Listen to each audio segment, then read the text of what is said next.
देख रहे हैं एक नई जिंदगी।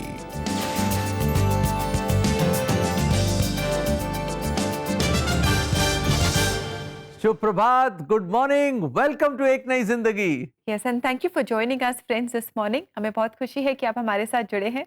आज प्रेस ऑन यानी कि आगे बढ़ना, इस थीम में हम बात कर रहे हैं ट्रायल्स के बारे में, संघर्षों के बारे में। और हम जानेंगे कि ये जो ट्रायल्स, जो संघर्ष, मुश्किलें हमारे जीवन में आती हैं जो हमें बिल्कुल पसंद नहीं है, ये हमें शेप करती हैं। इनफैक्ट जब शेप की बात आती है तो मुझे याद आता है कि आजकल हम सब we want to be in shape. हम सब फिट होना चाहते हैं, हम जिम जाते हैं, साइकिल चलाते हैं, एक्सरसाइज करते हैं, डाइट का बड़ा ध्यान रखते हैं।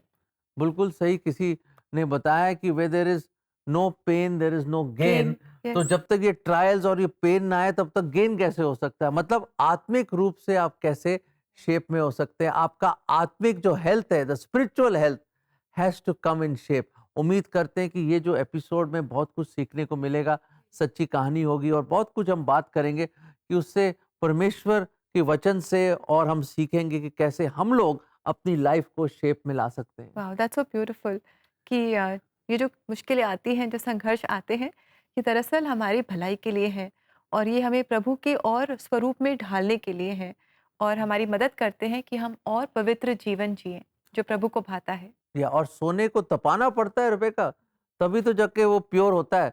वैसे ही परमेश्वर चाहता है कि आप भी प्योर बने, आप भी खालिस बने और उसकी और परमेश्वर प्रसन्न हो आपके जीवन में जब वो आपको देखे और आपको इस्तेमाल कर सके। दोस्तों, ऐसा ही अनुभव रहा पीनियल मलाकार का, जिनकी सच्ची कहानी आज हम मिलकर देखेंगे। वो एक पास्टर के बेटे हैं और समाज सेवा में इतने बिजी थे कि उन्हें लगा कि वो परमेश्वर की सेवा कर रहे हैं।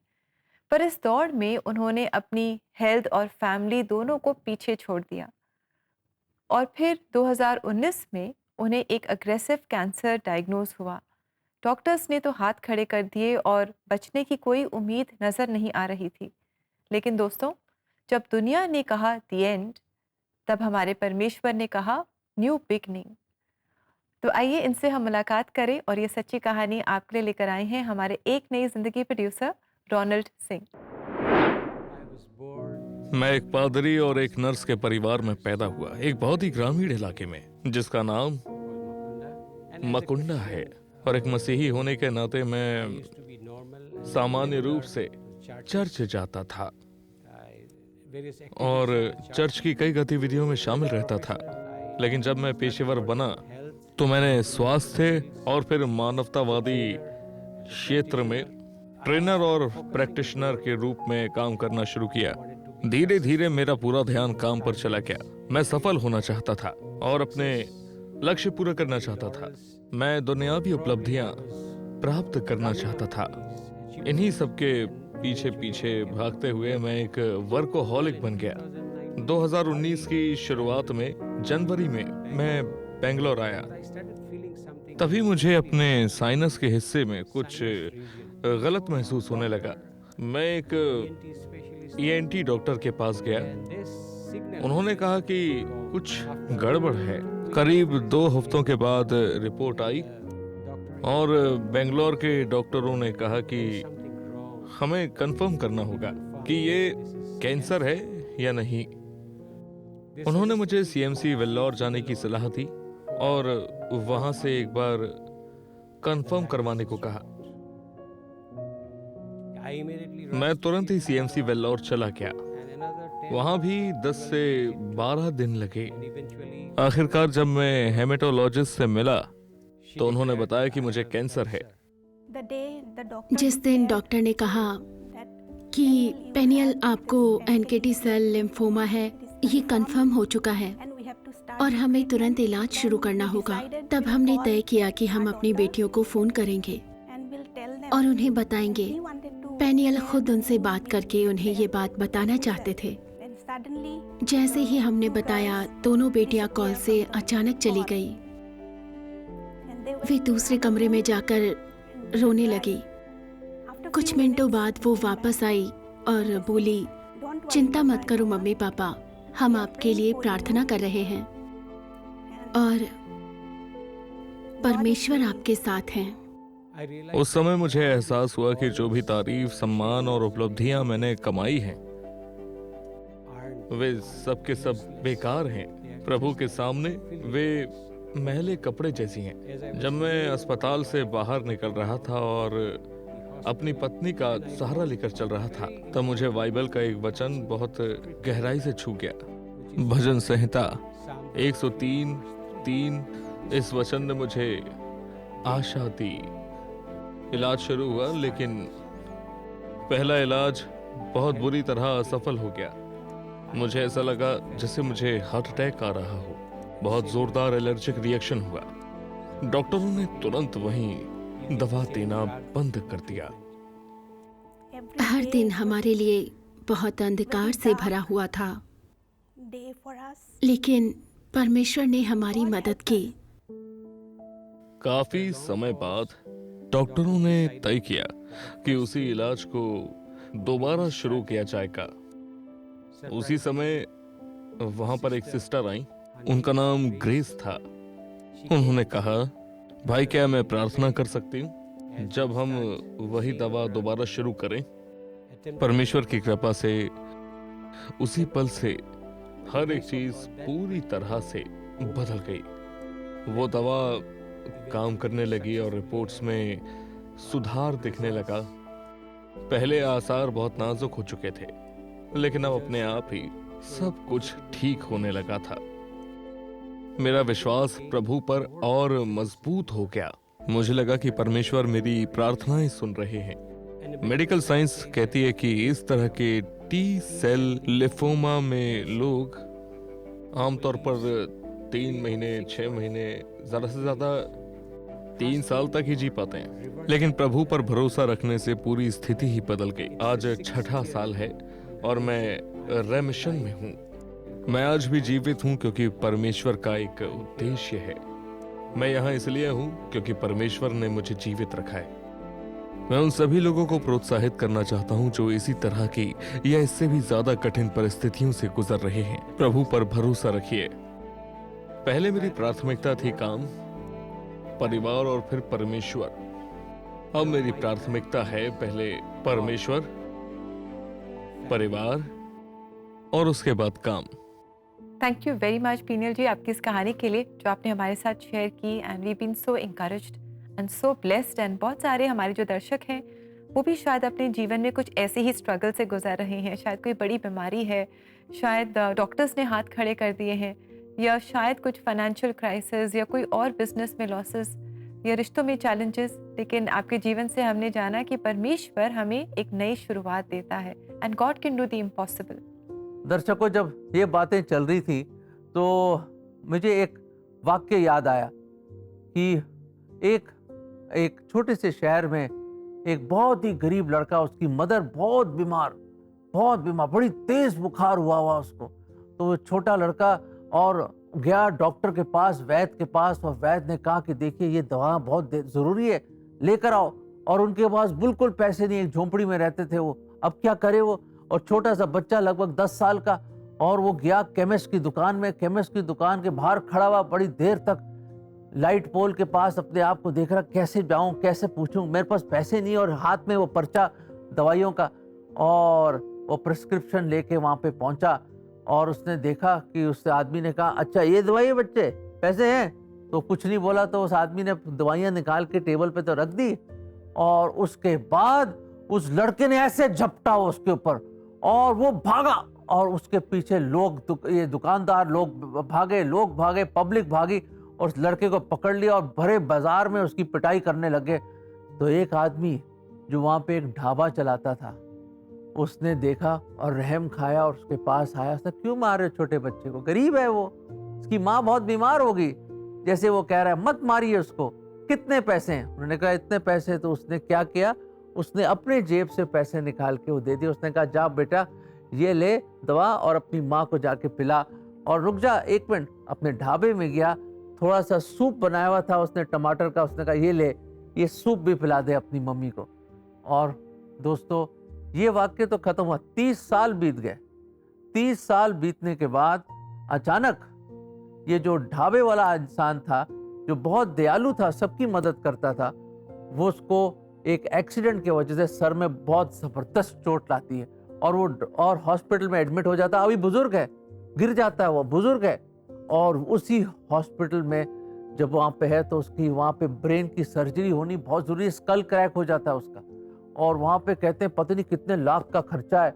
और उसकी एक बेटी थी, वो रोने लग जाती, कहते हैं इतना तो हम अपनी दुकान भी बेच दें फिर भी इतना नहीं पैसा दे पाएंगे, अब बड़े परेशान। तो फिर भी उसका ऑपरेशन हो जाता है, और उसके बाद जब वो रिकवर कर रहा होता है और एक टाइम आया कि कुछ हफ्तों के बाद जब उसको घर जाने का टाइम आया, सक्सेसफुल ऑपरेशन हुआ, रिकवर कर रहे थे वो, और वहाँ पे जब बिल का टाइम आया तो बड़ी घबरा रही थी कि बिल कैसे पे करेंगे। तो फाइनली जब उसने बहुत कई पेजेस में बिल था, कई पेजेस में, और उसने पन्ने घुमाते लास्ट में वो आई और उसमें देखा जीरो, शून्य, कैसे? उसमें लिखा है this was paid 30 years back, कि 30 साल पहले इसकी पेमेंट इस बिल की हो चुकी है। वो भागी चली गई पता करने के लिए कौन है, कहते हैं सीनियर सर्जन है, उन्होंने ये करा। वहां पे गई, दरवाजा खटखटा के उसके बड़े कैबिन में गई वो, और वो वहां पे बैठा था, बहुत ही कई डिग्री लगी हुई उसकी दीवारों पे और बड़े अवार्ड जीते हैं। और वो कहता है मैं जानता था तुम आओगे। कहते हैं वो जो लड़का था जिसके लिए आपके डैडी ने पैसे दिए वो मैं हूँ, परमेश्वर ने मेरी मदद करी और आज मुझे वो अच्छाई का पे बैक करने का मौका मिला। और उसने कहा कि मैंने ये बिल पे कर दिया है, अब तुम घर जा सकते हो। दोस्तों मैं बताना चाहता हूँ 30 साल पहले नहीं, 2025 साल पहले किसी ने हमारी भी पेमेंट करी, और कैसे? सलीब पर अपनी जान दे के बेशकीमत लहू बहाकर, और वो है प्रभु यीशु मसीह। और वो परमेश्वर जिसने हमसे बेइंतहा प्यार करा, उसने अपनी खुद जान देकर वो पेमेंट करी सलीब पर, और तीसरे दिन जी उठा। दोस्तों ये है मोहब्बत, ये है प्यार, और ये है वो परमेश्वर जो आपसे प्यार करता है और वो आपके जीवन में सब कुछ कर सकता है। ये वचन हम आपको देना चाहते हैं। यूहन्ना 3:16, क्योंकि परमेश्वर ने जगत से ऐसा प्रेम रखा कि उसने अपना इकलौता पुत्र दे दिया, ताकि जो कोई उस पर विश्वास करे वह नाश न हो परंतु अनंत जीवन पाए। दोस्तों परमेश्वर ने आपसे प्रेम किया और खुद परमेश्वर देहधारी हुआ आपके लिए, और वो सलीब पे मारा गया आपके लिए और मेरे लिए, और तीसरे दिन जी उठा आपके लिए और मेरे लिए।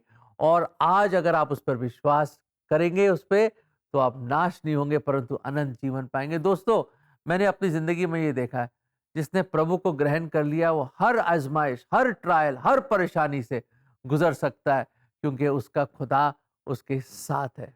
इस बहुत ही पावरफुल वचन के बाद हम आपसे कहना चाहते हैं कि अगर आपके पास कोई भी प्रेयर मैटर्स हैं, कोई भी ऐसे विषय हैं जिनके लिए आप खास प्रार्थना चाहते हैं, प्रार्थना में सहायता चाहते हैं, तो ज़रूर आप हमसे संपर्क करें CBN प्रेयर लाइन में। हमें बहुत खुशी होगी कि हम आपके लिए प्रार्थना करें और आपके साथ मिलकर प्रार्थना करें। तो ज़रूर कॉलर्स, हमारा नंबर है 99 10 40 10 10। और दोस्तों इसी के साथ हम लेंगे एक छोटा सा ब्रेक, और ब्रेक के बाद आज मंगलवार है तो कोई शक में आपके जो सवाल है इनके जवाब हम देंगे परमेश्वर की मदद से। So stay with us, we will be right back.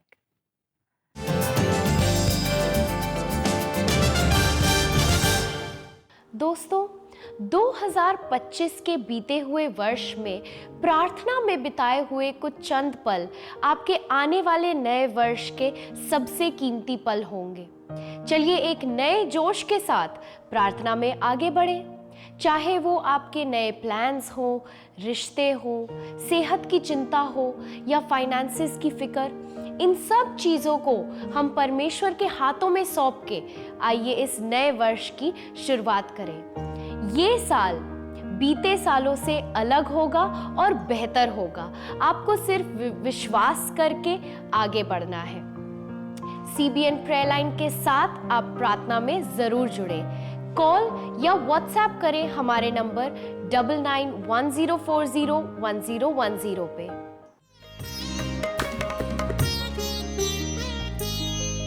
यहोवा कायम रखदा है,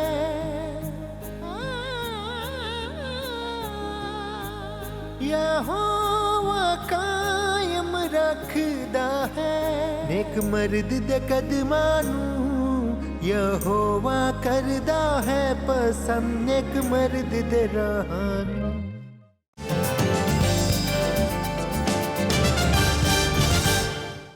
वेलकम बैक दोस्तों। आज एक नई ज़िंदगी प्रोग्राम में प्रेस ऑन सीरीज़ में हम बात कर रहे हैं ट्रायल्स के बारे में, संघर्षों के बारे में जो हमारे जीवन में आते हैं। लेकिन जैसे बाइबल में हम पढ़ते हैं कि नाना प्रकार के संघर्ष के ट्रायल्स हमारे जीवन में आते हैं, लेकिन हम परेशान न हो, पर इसे हम बड़े आनंद का कारण समझें, क्योंकि इनके द्वारा परमेश्वर हमारे जीवन में कार्य करते हैं और हमें पूरा और सिद्ध बनाते हैं।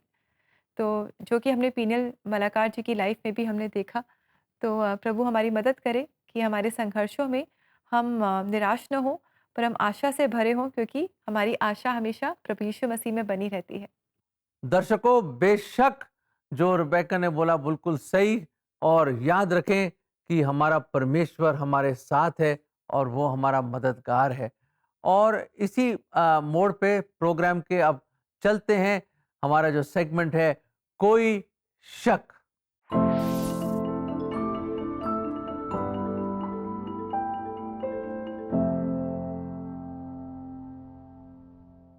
Friends, thank you very much आपके सवालों के लिए जो आपने हम तक पहुंचाए हैं। तो आइए देखते हैं ये सवाल। हमारे दर्शक पूछ रहे हैं, मेरी ज़िंदगी के कौन से हिस्से या कौन से क्षेत्र परमेश्वर मुझे सौंपने को कह रहे हैं ताकि वो मुझे नया बना सके? बड़ा विचित्र सा प्रश्न है, पर मैं आपको ये बताना चाहता हूँ कि आप जो हैं सो हैं। आपका हाथ हम अलग नहीं कर सकते, आपके पैर अलग नहीं कर सकते, आपका सर अलग नहीं कर सकते, आपकी उंगलियां नहीं। परमेश्वर ये चाहता है कि संपूर्ण जीवन, दोबारा सुनिए, संपूर्ण जीवन हम उसको समर्पण करें। We need to give our complete life to him, we have to surrender to him. दोस्तों, पीस मील में नहीं, कंप्लीटली हमें उसको अपना जीवन सौंपना है, ताकि परमेश्वर उस जीवन को लेकर एक कुम्हार की तरह हमें बनाए और शेप करे जो वो चाहता है। और याद रखें, हो सकता है कि वो जो पीरियड है, हो सकता है कि वो तकलीफ हो, क्योंकि खुदा एक बड़े प्रेमी पिता की तरह हमारी भलाई के लिए कार्य करता है। इसलिए friends, we need to give our complete, our all to Jesus I surrender. मैं संपूर्ण तौर से अपना जीवन सरेंडर करता हूँ। जी, और आइए दोस्तों देखते हैं एक और सवाल जो हमारे दर्शक पूछ रहे हैं। मुश्किलों से गुजरते समय मैं आत्मिक रूप में मजबूत कैसे बन सकता हूँ? दर्शकों, बहुत ही अच्छा प्रश्न है। मैं आपसे पूछना चाहूँगा, अगर आपको अपनी बॉडी बनानी है या कुछ स्पेशल अच्छा अपने आप को करना है, तो क्या करना होगा? एक्सरसाइज करोगे, आप जिम में जाओगे, मेहनत करोगे। वैसे ही आपको परमेश्वर का वचन पढ़ना पड़ेगा। हाँ जी, खुराक नहीं तो क्या एक्सरसाइज कर लोगे आप? बैलेंस डाइट होना चाहिए। वैसे ही खुदा का कलाम, आत्मिक भोजन शायद आप नहीं ले रहे, और हम सबको लेना चाहिए। मैं आप सब लोगों को, जितने लोग देख रहे हैं, स्पेंड टाइम विद गॉड। हम इतने बिजी हो गए, परमेश्वर के वचन को आप लीजिए, उसका अध्ययन कीजिए और परमेश्वर की आवाज सुनो, और आप खुद परमेश्वर से बातचीत करें। उसके द्वारा ही आपकी आत्मिक बढ़ोतरी हो सकती है, आप आगे बढ़ सकते हैं अपने मसीह जीवन में। इसलिए I would truly recommend that you read God's word, खुदा का वचन के आप अध्ययन करो, पढ़ो और उसमें आगे बढ़ो और मजबूत हो जाओ। जी, ऐसा ज़रूर करें दोस्तों। और साथ ही अगर आपके पास और ऐसे सवाल हैं जिनके जवाब आप ढूंढ रहे हैं, तो ज़रूर आप CBN प्रेयर लाइन नंबर 99 10 40 10 10 पर अपने सवाल हमें व्हाट्सएप करें, या CBN इंडिया यूट्यूब चैनल पर एपिसोड के कमेंट सेक्शन में भी आप अपने सवाल हमें भेज सकते हैं। समय है कि हम लेंगे एक ब्रेक, और ब्रेक के बाद आप और हम मिलकर प्रार्थना करेंगे। So do stay with us. We will be right back.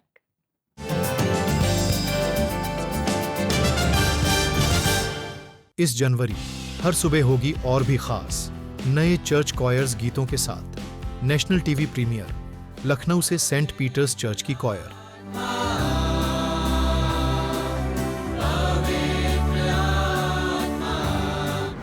Kanpur से बिशप वेस्टकॉट स्कूल,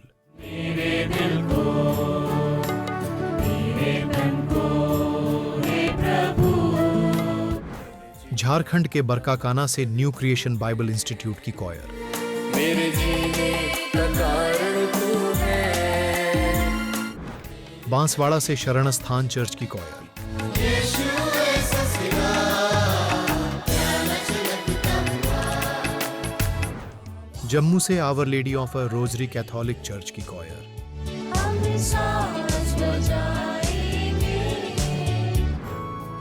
पूरा महीने भर सिर्फ एक नई जिंदगी और CBN इंडिया यूट्यूब चैनल।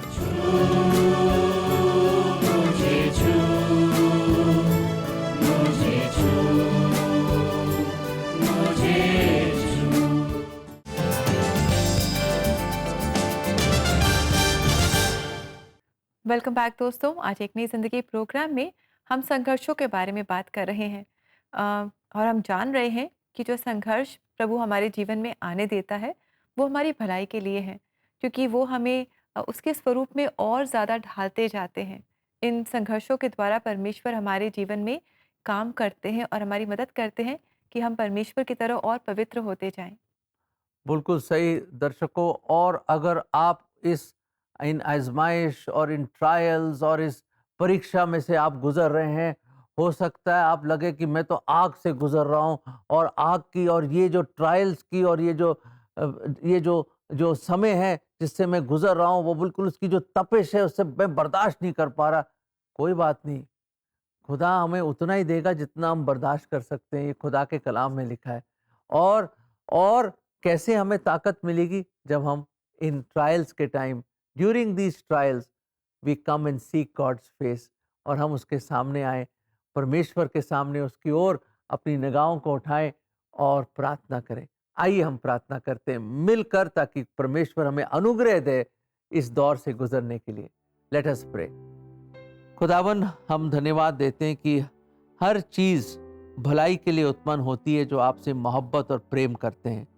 सचमुच ट्रायल्स भी, ये आजमाइश, ये चुनौतियाँ, ये जो डिफ़िकल्ट टाइम है प्रभु जी, हो सकता है हमारे कई जो व्यूअर्स हैं, हमारे जो दर्शक हैं, शायद इस दौर से गुज़र रहे हैं, इस आग में से गुज़र रहे हैं, और प्रभु जी वो शायद बहुत परेशान हैं और शायद हार गए हैं, थक गए हैं। प्रभु जी, हम खास तौर से उनके लिए दुआ करते हैं कि आप अपना अनुग्रह उन पे उंडेलें, ताकि प्रभु जी इस दौर से, इन आजमाइशों से प्रभु जी वो बिल्कुल खालिस सोने की तरह वो निकल पाएँ। प्रभु जी, जैसे अय्यूब की ज़िंदगी में आया प्रभु, आपने उसको आखिर में सब कुछ बहुतायत से दिया। प्रभु होने दीजिए प्रभु जी, इस दौर से भी हमारे भाई बहन जो हैं, जो गुज़र रहे हैं, बिल्कुल खालिस सोने की तरह बाहर निकल पाएँ, ताकि प्रभु जी वो जाने कि जो कुछ हमारे लिए हो रहा है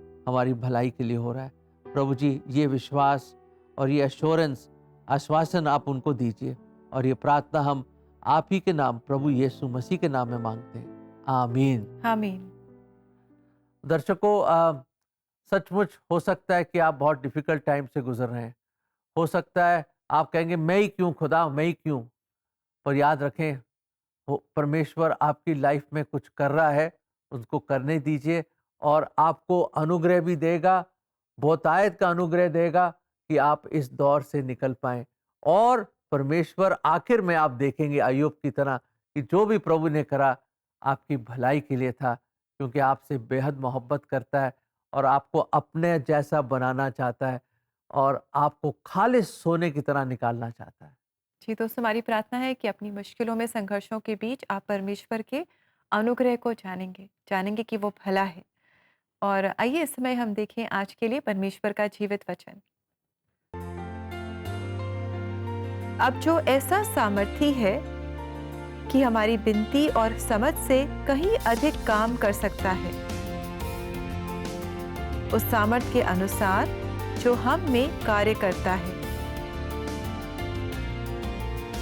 कलीसिया में और मसीह यीशु में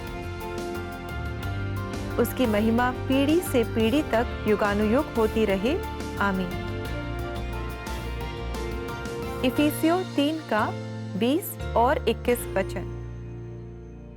दर्शकों, ये बाइबल की आयत मुझे बहुत अच्छी लगती है, क्योंकि वो परमेश्वर हमारे मांगने से, हमारे सोच विचार जो हम सोच भी सकते हैं, उससे कहीं बढ़कर वो बहुत कार्य कर सकता है। और क्योंकि वो लायक है, ही इज एबल, वो महान परमेश्वर लायक है हमारे सोच समझ से भी बाहर काम करने के लिए। दोस्तों, इसलिए मैं आपको कहता हूँ कि जो आपने सच्ची कहानी देखी, आपने देखा भाई पीनियल की लाइफ में जब सबने कहा दी एंड, वहां खुदा ने बोला इट्स अ बिगिनिंग।